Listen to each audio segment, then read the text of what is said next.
movies start with a black screen. Movie would be amazing at CinemaSins. And logos. Really long and dramatic logos. Holy shit, movie is amazing at watching CinemaSins. Get yourself ready for some reading. Holy shit, movie is a fan of CinemaSins. Also reading. If you want to make the world a better place. If the movie had just said narrating, I would have stopped the movie and the Sins video right here. Shortest Sins video ever. Job would be done. We'd have an internal discussion about even releasing it.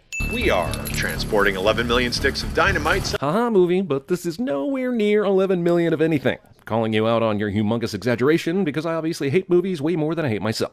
A helicopter is about to overtake, intercept, and overpower a f***ing cargo jet. Wait, it's even worse than I thought. They f***ing landed that chopper on top of the airplane. Batman will stop you.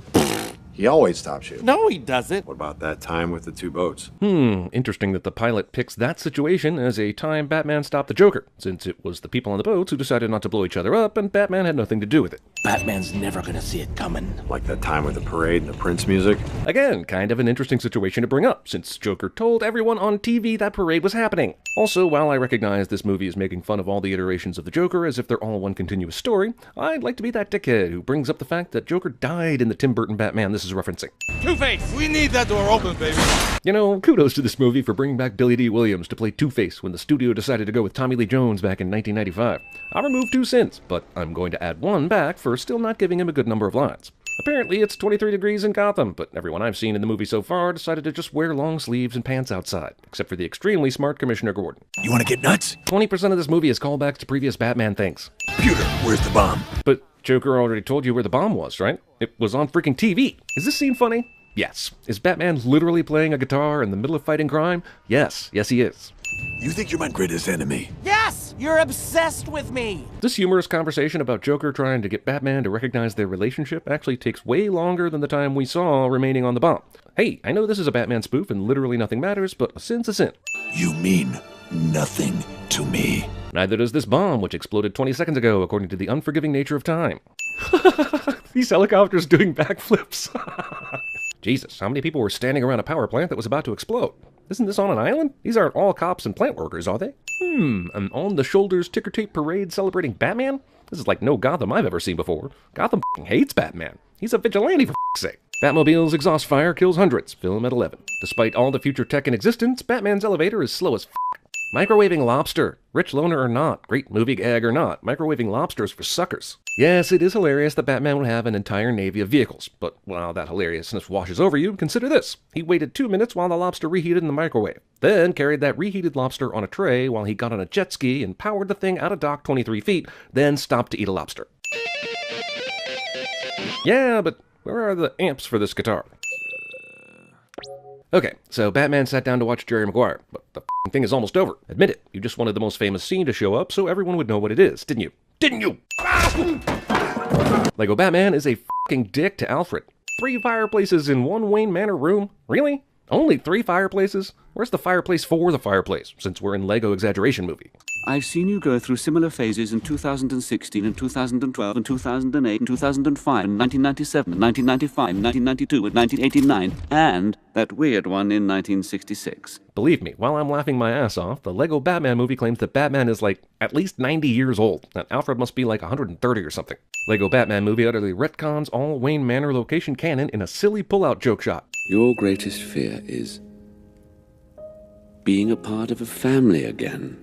Nope, that's a stepping stone fear to the real fear, which is losing a family again. Alfred clearly attended the Prometheus School of Running Away from Things on a psychology scholarship. No.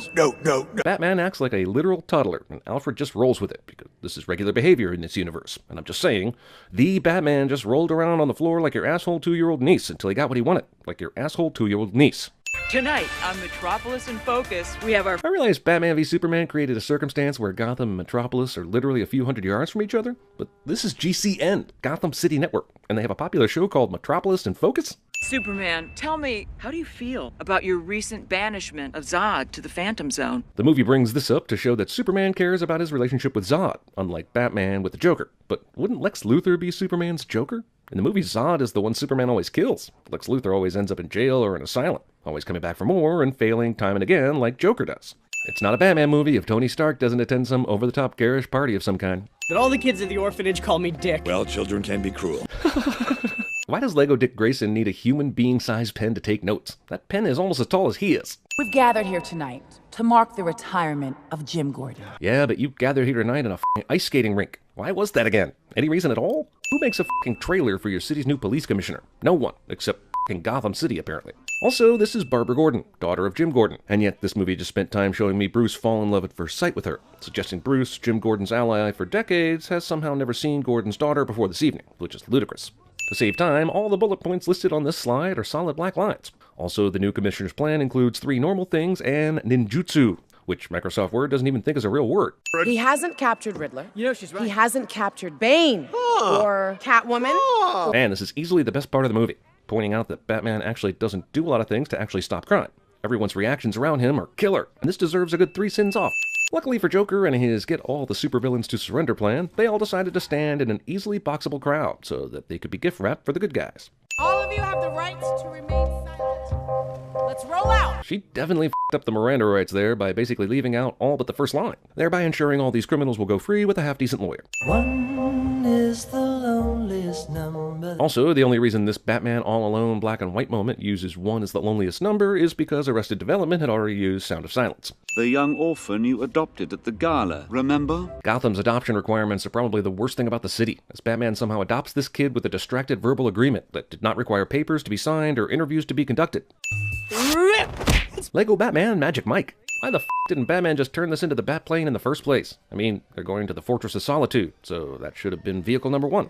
Why did they park so far away? Now you gotta make your way to the Atomic Cauldron and get that Phantom Zone projector. Seems kind of weird that Superman keeps the PZP in this Mission Impossible-esque vault at the Fortress of Solitude.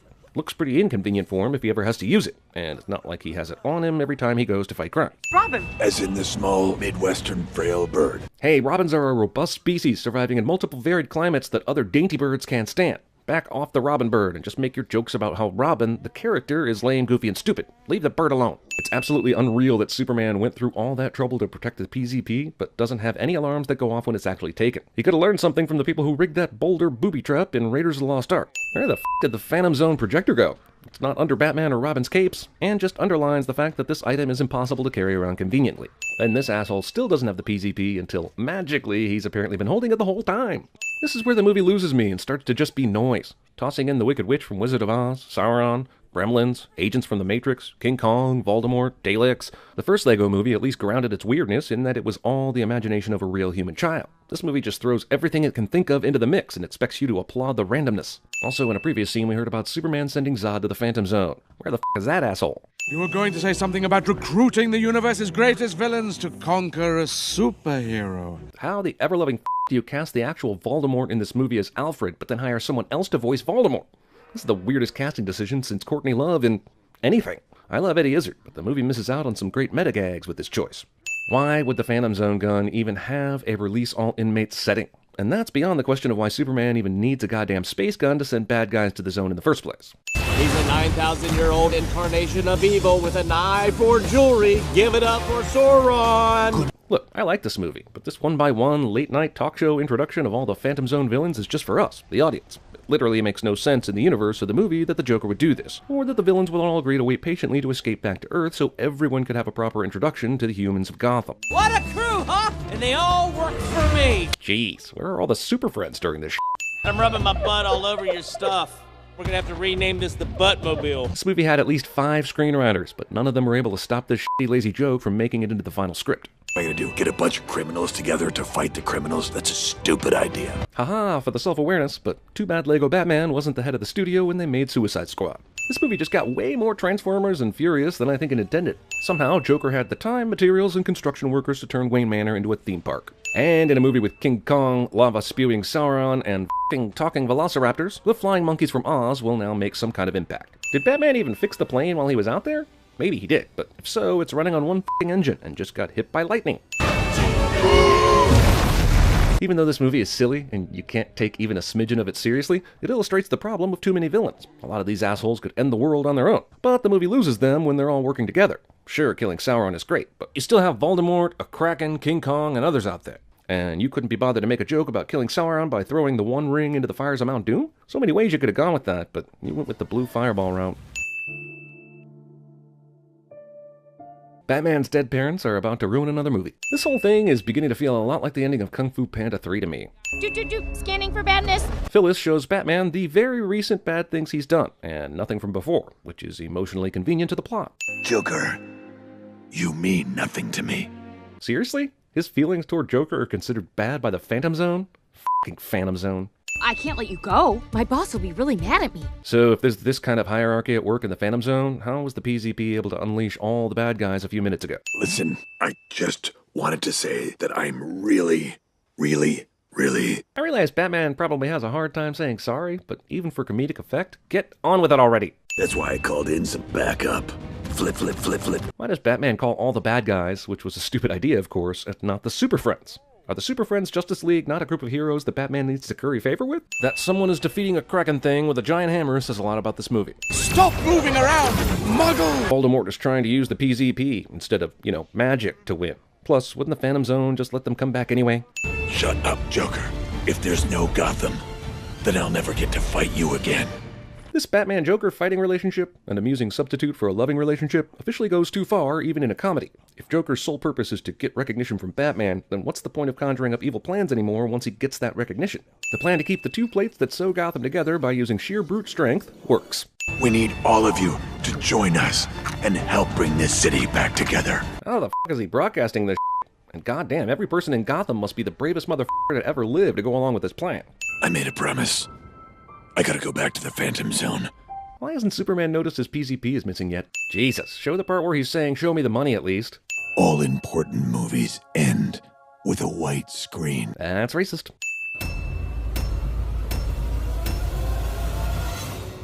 All in all, it's just another brick in the wall. She sometimes takes a little pack of mayonnaise and she'll squirt it in her mouth, and then she'll take an egg and kind of, she calls it a may-and-egg. Oh, what a day! What a lovely day! Alfred!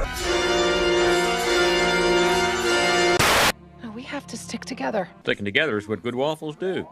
Martha! What does that mean? Why did you say that name? Chance of total mission failure is 110%. That's impossible. No one can give more than 100%. Is that real lava? Real acid? This is the magic trick, huh? Illusion, Michael. Trick is something a whore does for money.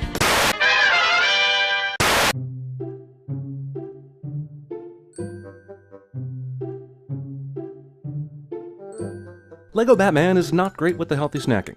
I mean, Batman eats microwaved leftover lobster in the first 10 minutes of the film. That's like hitting the food rock bottom. How much better would Lego Batman be at his job if he had a steady supply of healthy, nutritious, energy-boosting snacks delivered to his Wayne Manor Island? Answer, a lot. 1,000 times. If you go right now to naturebox.com/cinemasins and use the code SINS, you can receive 50% off your first order. That's literally half off. Half! I'm going to call you Half Squad. Lately, I've really been digging these vanilla bean wafers. They're scrumptious, but NatureBox has tons of snacks to choose from, for tastes from salty to spicy to sweet and everything in between. The problem is choice. So if you need an energy-boosting snack after a night of fighting crime, don't microwave lobster for the love of God. Get out. Instead, sign up for NatureBox. naturebox.com/cinemasins, promo code SINS. Sign up today and get 50% off your first order. OMG. Oh my God!